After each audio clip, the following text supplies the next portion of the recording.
Hello friends, are you okay? Today's video, we will talk about the most dangerous criminal in Russia, that is Mikhail Popkov. The man who brutally killed women, their numbers ranged from about 82 women. We keep wondering what is the main reason for these crimes, and is this Russian butcher considered insane? But before the start of the video, do not forget to support us by subscribing to the channel and activating the bell button to receive all new updates. Let's get started.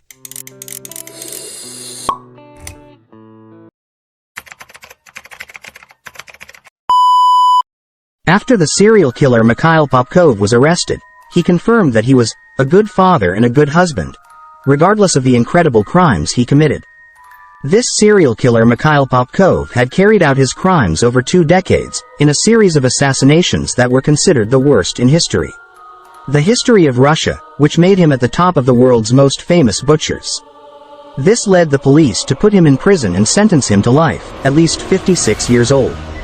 The strange thing is that this man was a former policeman, and he admitted that his motive for these crimes was to clean the city of Angarsk in Siberia from prostitutes and women without morals, and this is according to his intellectual perspective. The Russian public prosecutor believes that the butcher killed 82 victims, and he raped most of them, before cutting them with knives or axes. All of these crimes dated from 1992, just after the collapse of the Soviet Union, to 2010. And all the newly confirmed victims of Popkov's murder ranged in age from 17 to 38, according to police sources. In a leaked testimony from the case file, the serial killer described to criminal investigators how he separated his ordinary family life from his life of murder and rape, and as a bloodthirsty killer, he used all tools, knives and screwdrivers to kill his victims. He told the investigators looking into his case clearly, "I had a double life. In the first life I was an ordinary person, working in the service of the police, where I did my job best, but with positive reactions, for what I do.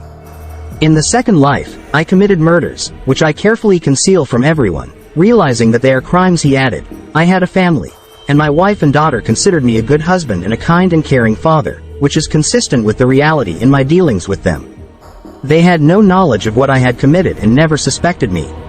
The choice of weapons was often random without prior arrangement. He could use anything in front of him in the car. It could be a knife or an axe." The thug more than once visited the armory of the police station, which was confiscated from the criminals, and he stole weapons from it that he used in the killings that he carried out.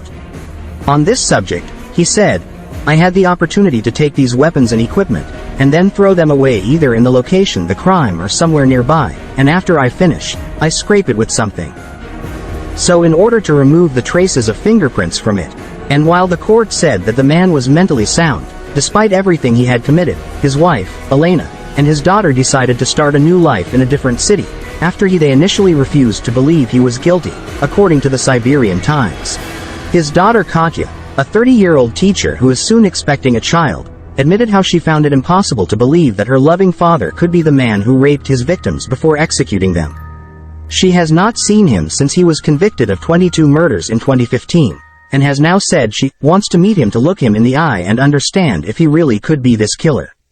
But the man said before the court that he admits his full guilt, explaining, "I committed all these crimes completely guided by my inner convictions." In conclusion of our conversation, criminals and thugs must be put to an end, and it is also very necessary and important to adopt strict measures to deal with this category of individuals.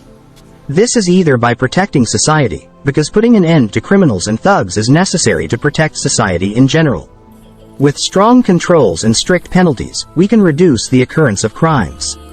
Secondly, when individuals know that there are serious consequences for their negative actions, they will be more respectful of the laws and rules that govern society. Thirdly, justice for the victims, that is, we ensure justice for the victims. Individuals who suffer from acts of crime or verbal assaults have an opportunity to claim their rights and obtain fair compensation, so the victims can feel safe and comfortable in the community. Finally, prevention of future crime, because when criminals and thugs are punished for their actions, a strong message is instilled to others that these behaviors are unacceptable. Acceptable and you will face the consequences.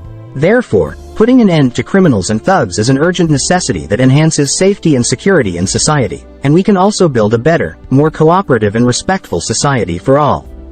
Thanks for watching.